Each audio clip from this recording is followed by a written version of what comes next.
നിങ്ങളുടെ ഇഷ്ട പരമ്പരകൾ എക്സ്ക്ലൂസീവായി സൺ നെക്സ്റ്റ് ആപ്പിലൂടെ തികച്ചും ഫ്രീ ആയി ഇപ്പോഴേ ആപ്പ് ഡൗൺലോഡ് ചെയ്യൂ. നീ ഏതെങ്കിലും മുറി കയറി ഒറ്റയ്ക്കിരുന്നോ? പക്ഷേ ഈ ഇരിപ്പ്.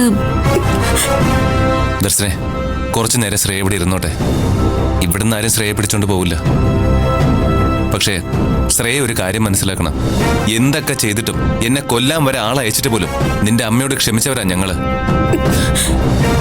ഇപ്പൊ തന്നെ ദർശനയുടെ മുറിയിൽ നീ ഇരിക്കുമ്പോ അമ്മയുടെ മുറി കയറി ലോക്കറിൽ നിന്ന് ലക്ഷങ്ങൾ എടുത്തോണ്ട് പോവാനാ നിന്റെ അമ്മ നോക്കിയത്. അപ്പോഴും ആരും പോലീസിനെ അറിയിച്ചില്ല. സ്നേഹത്തിന്റെ പേരില് എല്ലാം സഹിച്ചവളാ എന്റെ അമ്മ. അത് മറക്കരുത് നീ. അല്ല, കാറ് പോലും കൊടുത്തില്ല, നടത്തി വിട്ടു എന്ന് പറഞ്ഞോണ്ട് പറഞ്ഞതാ. വാ ദർശനെ, നമുക്ക് പോ. ശ്രേയെ കുറ്റം പറഞ്ഞിട്ടും കാര്യമില്ല. അവൾക്ക് അമ്മയെ അമ്മ മാത്രമേ കാണാൻ പറ്റൂ. അച്ഛനെ അങ്ങനെയാ. അവരുടെ മറ്റു മുഖങ്ങളൊന്നും കാണണമെന്നില്ല. വാ.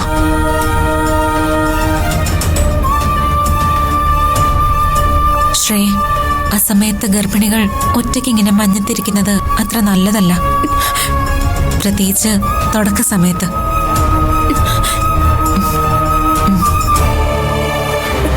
രൂപേഷേട്ടാ, വാ.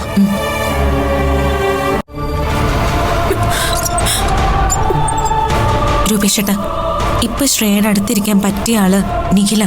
കല്യാണത്തിന് ഇപ്പോഴും മനസ്സുകൊണ്ട് ശ്രേയ തയ്യാറായിട്ടില്ല. അത് അവളെ കൊണ്ട് സമ്മതിപ്പിക്കാൻ നിഖിലിനെ കൊണ്ട് കഴിയും. നമുക്കവനെ ഇങ്ങോട്ട് പറഞ്ഞു വിടാം. മനഃപൂർവ്വമായി തോന്നണ്ട. ആരെങ്കിലുമൊക്കെ മാറി മാറി ശ്രദ്ധിക്കുന്നത് നല്ലതാ.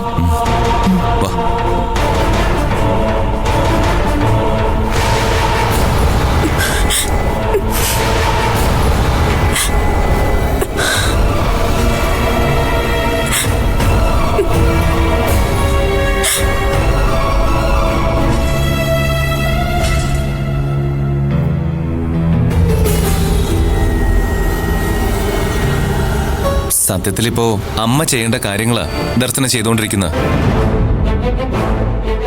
ശ്രേയ ഗർഭിണിയാണെന്ന് അറിഞ്ഞ ഗിരിജാന്റെ അല്ലേ ഉത്തരവാദിത്തം കാണിക്കേണ്ടത്. എങ്ങനെയെങ്കിലും ശ്രേയെ നിഖിലിനെ കൊണ്ട് കെട്ടിക്കാൻ മുൻകൈ എടുക്കേണ്ടത് ആരാ? ഗിരിജാന്റെ അല്ലേ? എന്നിട്ടിപ്പോ എന്താ ചെയ്തത്? അഞ്ജു, നീ നിഖിലിനെ കണ്ടോ? ഞാൻ പോയി നിഖിലിനെ വിളിക്കട്ടെ. ശ്രേയ ഒറ്റയ്ക്ക് പുറത്തിരുത്തുന്നത് അത്ര സേഫ് അല്ല. പവിത്രൻ സർ വെറുതെ ഇരിക്കുമെന്ന് എനിക്ക് തോന്നുന്നില്ല. നല്ല ദേഷ്യത്തിലാ പോയത്. അഞ്ജു, നീ ഒന്ന് ശ്രദ്ധിച്ചേക്കണേ. നിഖിലിനെ ഞാനിപ്പോ ശ്രേയയുടെ അടുത്തേക്ക് പറഞ്ഞു വിടാം. അവനിപ്പോ ഊണുമില്ല, ഉറക്കവുമില്ല. ആകെ ഭ്രാന്ത് പിടിച്ചതുപോലെ പുറത്തെ മുറിയിലൊക്കെ ആയിട്ട് വെകിളി പിടിച്ച് നടക്കുക. വാ അഞ്ജു.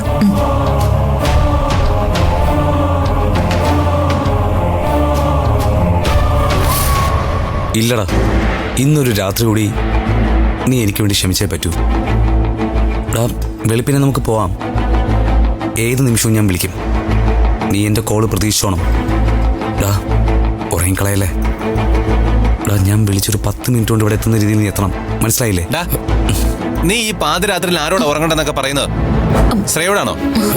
നീ ആ ഫോണും കട്ടി എന്നിട്ട് നേരിട്ട് സംസാരിക്കും. നീ ഫോൺ വെക്ക്. ഞാൻ നിന്നെ പിന്നെ അങ്ങോട്ട് വിളിച്ചോളാം. ഏയ്, പ്ലാനിനൊന്നും ഒരു മാറ്റമില്ല. എന്താ ഒരു പ്ലാനിങ്? ഇനി വീണ്ടും ഒളിച്ചോടാനെങ്ങാനും നിനക്ക് പരിപാടിയുണ്ടോ? അതല്ല രൂപേഷേട്ടാ, പെട്ടെന്നല്ലേ കാര്യങ്ങൾ കീഴ്മേലും പറഞ്ഞത്. രാത്രി തന്നെ ബാംഗ്ലൂർക്ക് വിടാനായിരുന്നു എൻ്റെ പ്ലാൻ. അതിനുവേണ്ടി എൻ്റെ ഫ്രണ്ട് ഫൈസിയുടെ കാർ ഏർപ്പാട് ചെയ്തിരുന്നത്. ഏതായാലും വീണയുമായുള്ള വിവാഹത്തിനില്ലാന്ന് തീരുമാനിച്ചിരുന്നത്. ശ്രേയ പ്രഗ്നൻ്റ് ആണെന്ന് അറിഞ്ഞോടെ വീണ്ടും ഒരു പ്രതീക്ഷ.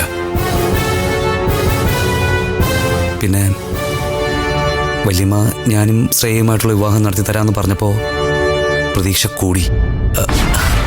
പക്ഷേ എന്നാലേ ഇനി ആ പ്ലാനൊന്നും വേണ്ട. പ്രതീക്ഷയും ഡ്രീമും ഒന്നുമല്ല. നാളെ നിങ്ങളുടെ വിവാഹം. നല്ല മുഹൂർത്തത്തിൽ ശ്രേയയുടെ കഴുത്തിൽ നിഖിൽ താലി കെട്ടും. ഓൾറെഡി ഞാൻ അവളുടെ കഴുത്തിൽ അമ്പലത്തിൽ വെച്ച് മാലയിട്ടതാ. ഞങ്ങൾ അമ്പലത്തിൽ വെച്ച് മാല ചാർത്തുന്ന വീഡിയോ ഇവിടെ എല്ലാവരും കണ്ടതല്ലേ? പിന്നെന്തിനാ ഇനിയും ഒരു കല്യാണ ചടങ്ങ്? അത് വേണം.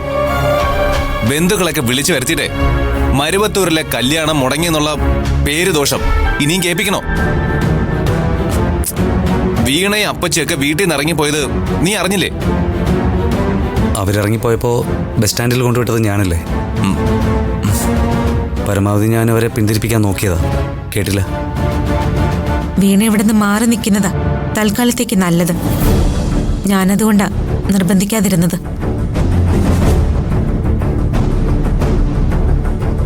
വീണയുടെ സ്വഭാവം നിങ്ങൾ കരുതുന്ന പോലെയൊന്നും അല്ല. രൂപേഷ് ഏട്ടൻ അറിഞ്ഞൂടെ, അന്ന് കല്യാണം നടന്നപ്പോ അതേ മുഹൂർത്തത്തിൽ മണവാട്ടി വേഷത്തിൽ വന്ന് മുടക്കാൻ ശ്രമിച്ചവളല്ലേ?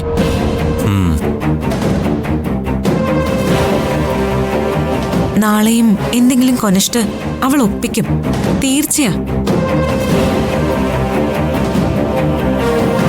ഗീതമാമ ഒപ്പം ഉണ്ടെന്നുള്ളതാ ഒരാശ്വാസം. അതുപോലെ തന്നെയാ ഗിരിജ മാഡത്തിന്റെ കാര്യവും. എപ്പ എന്ത് കാണിക്കുമെന്ന് ആർക്കും കണക്ക് കൂട്ടാൻ പറ്റില്ല.